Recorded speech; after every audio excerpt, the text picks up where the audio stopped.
Dad, I have a question. That's what my son Jackson always says to me. His question about a question is usually followed by one that can be answered either easily via Google search or cannot be answered because it's like a lifelong, eternal question that mankind and humankind has wondered about since the beginning of time. So anyways, I've got a question. I'm going to be like Jackson. It's a question that I know many of you have pondered before. I think about it all the time, partly because I'm both a parent and an educator. And here it is. How do you get people to overcome their fears? Let me tell you why it's been a particular pressing to me lately. I can't swim. That's right, I can't do the old like floating and going from point A to point B thing in water. It's always mystified me. And actually, mystify is probably the wrong word. It'd be more correct to say that I pretend it doesn't exist, or straight out denial. That would be more accurate. And well, why can't I swim? It's hard to say. I grew up in the suburbs of one of the richest countries in the world. I've even lived in Ireland and New Zealand, both countries where an ocean is a stone's throw away. So I'm not really sure exactly. But actually, the truth is I kind of know, but I don't want to get into all the reasons. And I'm a little averse to talking about it. You probably have to buy me a drink later to get more. And it's not even that it's all that dramatic. But one thing I have learned in meeting other non-swimmers like me is that it's kind of like Tolstoy's Anna Karenina. I missed that. And how bad am I at swimming, you ask? Well, I almost killed my own wife because of my inaptitude. Once in our travels in a South Indian beach, I got thrown under the undertow, and my wonderful wife decided, hey, I gotta save this lame loser.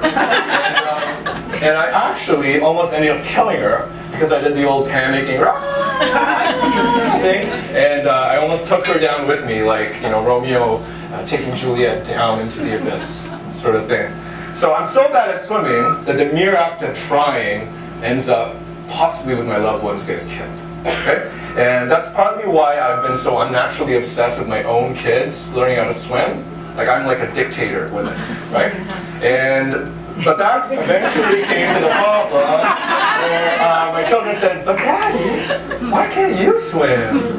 And why should I take lessons when you don't? So that became a little bit of a problem because my response to that has always sort of been like, dum-de-dum-dum, oh, look over there. Wow, let's get some ice cream. Or, it's always been a bit difficult, and it's been years that I've been going on this little ruse of pretending that that doesn't exist. And I think it's one of the first times my kids realize that, man, like Dad, he's like mortal.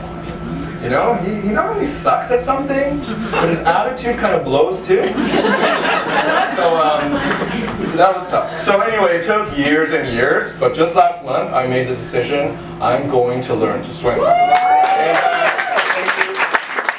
I can't keep telling my own kids that you got to triumph over your fears and then not do it myself. So I thought I had to do it. And it's been awesome. The first couple of classes a few weeks ago was pretty tense. Like I can't remember the last time I stood with a bunch of adults, half naked, feeling so openly scared. And we were just like kindergarten kids on our first day of school ever, but it was kind of like half naked kindergarten kids with like mortgages and bad knees, trying to figure out what to do. And the guy I think of the most is actually this young dude in my class, or he was in my class, and he's not like the stereotype of what I imagine a non-swimmer to be. He's actually very athletic, very handsome, and he kind of looks like he's a striker for like Team Portugal or something.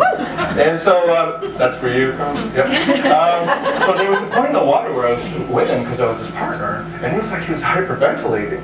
And I could tell that nearly touching water was like a terrifying experience for him. It was like his whole body was being consumed by the fear. And it's so weird because our teacher is like this fresh-faced little boy when I look at him. And this person who's probably like 18, I'm always thinking, he must be wondering like, how did I get myself into this? And how am I supposed to teach these old folks? And but I love the class because there's been something so liberating about just stepping into the mind of a terrified child again. And also being around people that are openly scared. Because I find in my day-to-day life, I see fear everywhere, but most people do our best to hide it. And so I find it actually refreshing to be around that, to be people are just saying, I'm scared, like literally. And so the thing I'm learning is that you can't just throw it away. You can only chip away at it very, very slowly, and my time's run out. But my question to you is really, like, I hope that you have an opportunity pretty soon to take on one of your fears. And you know, my question that I'm leaving you with is, how do you think you will overcome it? So thanks very much. Peace out.